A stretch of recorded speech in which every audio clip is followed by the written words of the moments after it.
everyone, welcome to my channel. Today I've got a look for you that very surprisingly was not planned as usual. In the sense of, I knew I wanted to do something with color blocking, but somehow it turned into a cut crease, eyeliner, metallic, alien-esque look with silver lips and all. It's how life goes sometimes. But yeah, if you're bored, this is a perfect look to practice with, because, you know, it takes ages to do. And if we still get to go to festivals this summer or otherwise next summer, this would actually, now that I'm looking at it, be pretty suitable as well. So yeah, let's get started. Okay, today we're going to start off with the eyebrows and the eye primer already done. I'm using a full coverage eye primer, so you can already tell that this is not going to be a natural look.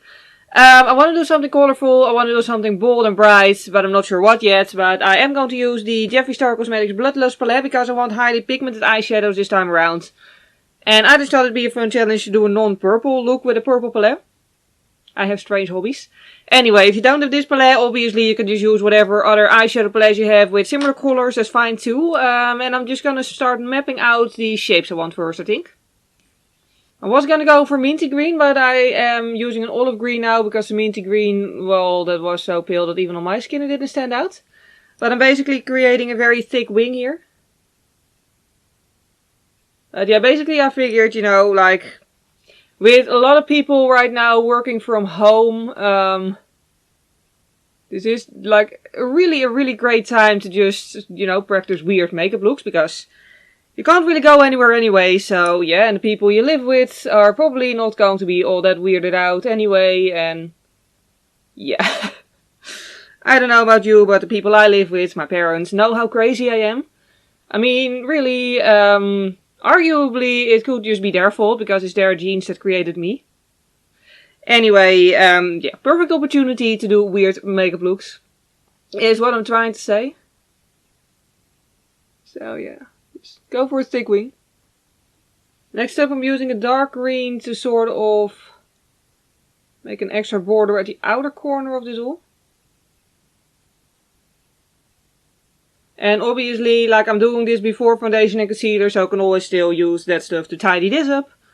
And also, I won't be stuck with, like, horrific fallout in 5,000 different shades.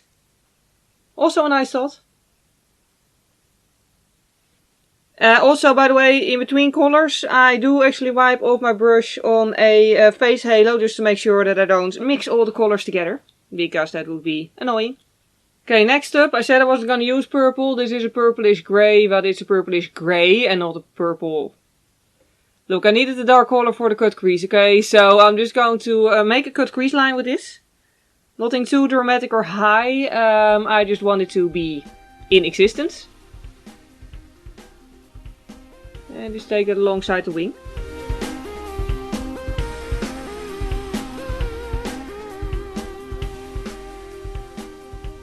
Now, with a very pointy pencil brush, I'm blending this out. I really don't want the color to be below the line I just made, but I do want it to be blended towards the eyebrow. You could also use the absolute tiniest blending brush you own. Just so long as it gives you enough precision to do this, basically.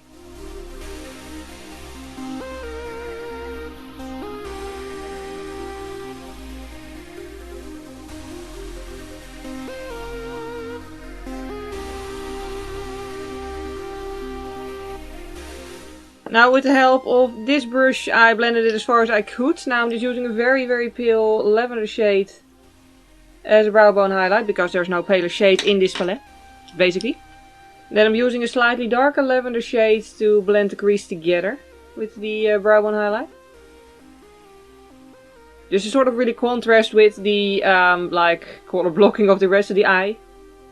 Just really want the crease next to the eyebrow to be really smooth.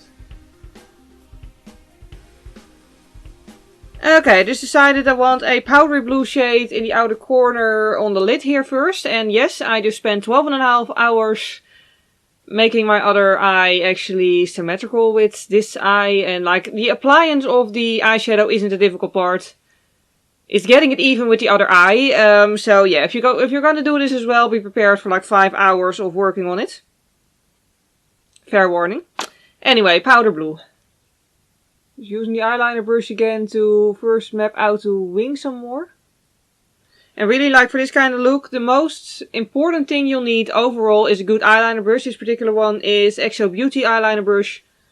I was gonna say which is an eyeliner brush, but that's probably obvious. Anyway, but you need one that really picks up a lot of product. Not every eyeliner brush, in my experience, actually manages to pick up eyeshadow really well. But you need one that picks up eyeshadow really well. And just one that's like really easy to work with, like nice and thin, not too stiff, not too harsh. Just, you know, play with your eyeliner brushes until you find the one that's the one for this sort of thing.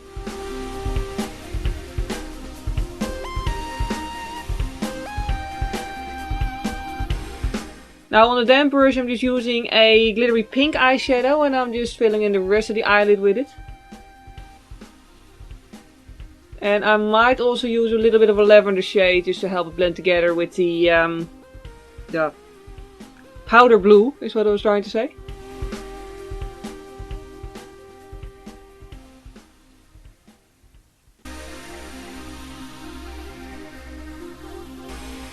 Okay, so now we're at this point.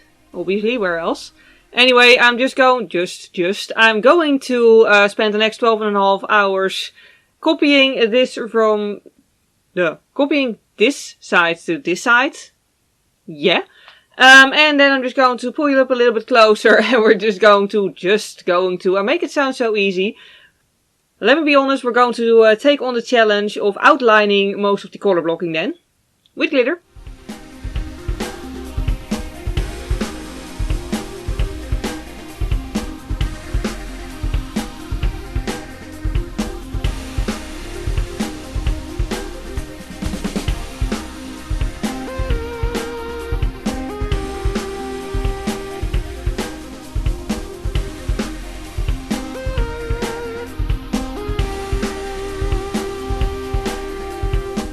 And we're back. I just did my face real quick. Real quick. I didn't do my face real quick. I just spent half an hour doing my face off camera.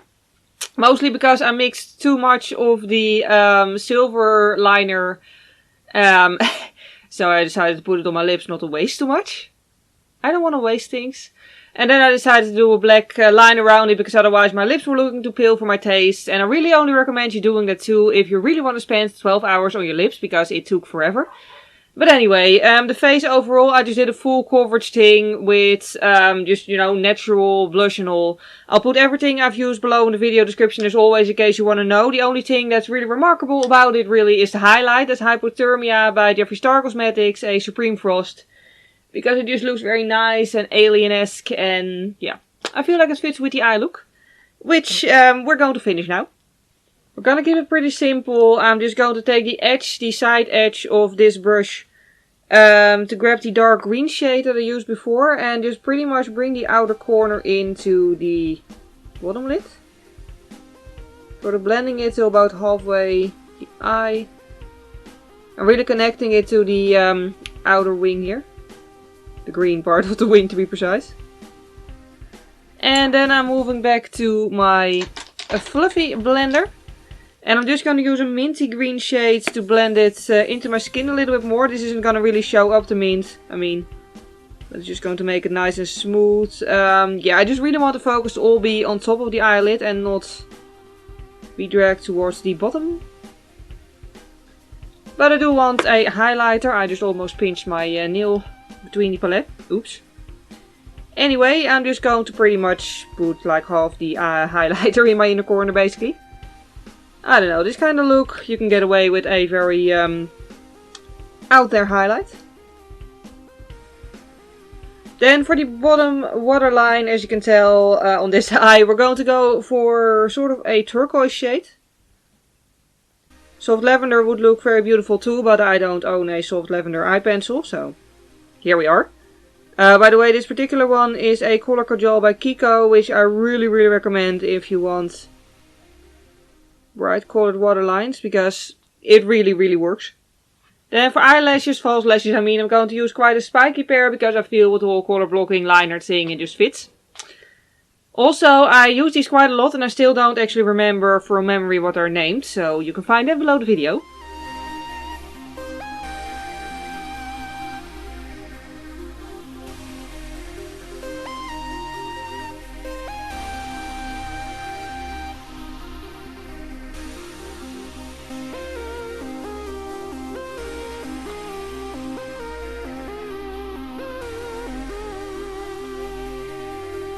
And lastly, it's time for some mascara on the bottom lashes. I'm using Vertige by Yves Rocher, because it has the very teeny tiniest wand I've ever seen on a mascara, which makes it perfect to really make the bottom lashes nice and spiky. If you don't have very long natural bottom lashes, you can always use falsies specifically for the bottom lashes.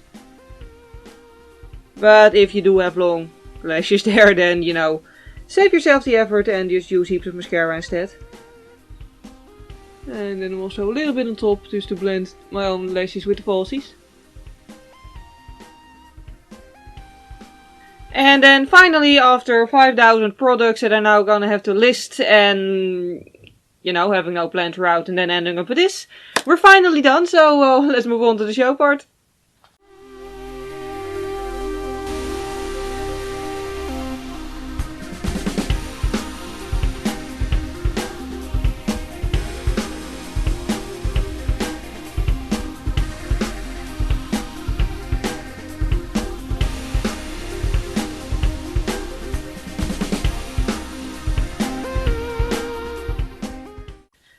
And we're left with the final results. Yeah, I really hope you enjoyed watching this look. I'm actually quite surprised with how much I like it. Like, I did have no plan at all, and like, I'm really surprised at how much I actually like the combination of the blue-greenish turquoise color and the purple. And the silver lips.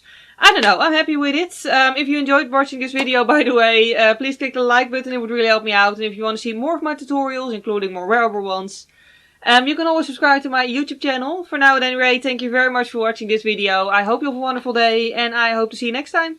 Bye!